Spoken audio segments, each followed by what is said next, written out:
Good afternoon. I'm Kristin Rubino. Thank you for allowing me to share my passion story with you today.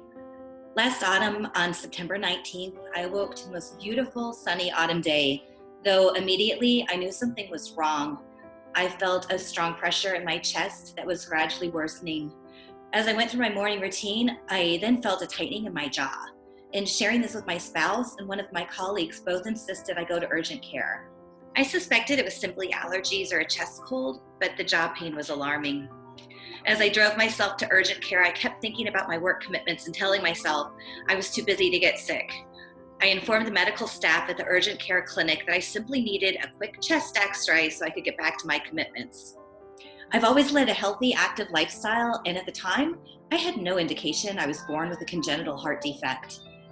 To my dismay, the x-ray revealed that my lungs were clear, but my blood pressure was skyrocketing, and I was urged to leave in an ambulance for additional testing at the local hospital. I declined. I've never experienced high blood pressure before, and I had so much on my plate that day and later that week. The physician's assistant, who was seated across from me, spun his chair around, and I'll never forget his words. He said, "Kristin, if you were my sister or my friend, I would implore you to go to the hospital for additional testing. It's only going to take an hour. And if you're not going to do it for yourself, do it for your family." And those words spoke to me. Within an hour, a CT scan revealed I had nearly a 6-centimeter aortic aneurysm that was threatening to rupture. A few hours later, I was in ICU. As I was wheeled into my room and prepped for surgery, I kept thinking, I shouldn't be here. I'm not like the other patients in the cardiac care unit. They all seemed older and they looked ill, not realizing that I was among them for a reason. It was such a surreal experience, and I just kept thinking, this isn't happening. I'm in the twilight zone. My first night in the ICU, the medical staff was so attentive, never leaving my side. At one point, I had 3 nurses who were all in my room and refused to leave me alone.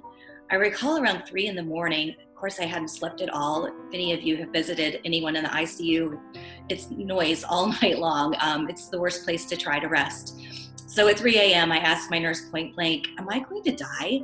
And she said she couldn't make any promises, but she committed to doing everything in her power to keep me alive through the evening. That's the first time I realized the seriousness of my condition.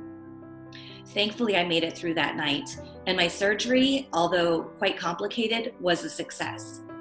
I learned a lesson. I thought someone as physically active, relatively young, and healthy as me could not possibly have a reason to see a cardiologist. I was wrong. I had a heart murmur, and I should have taken it more seriously. Heart disease can and did happen to me, and if I'd not listened to my body and the insistence of those who cared for me, I would not be here to share my story with you today. The statistics are grim. 1 in 3 women will die from heart disease. I kindly ask you to open your heart and consider a monetary gift to the American Heart Association to fund education, research, medication, and treatment for women's heart health. My life was spared by the grace of God in the hands of skilled healthcare workers, so please don't do this for me. I ask you to please donate for your mother, your wife, your sister, or your daughter. Together, we can change history. Thank you for hearing my story today.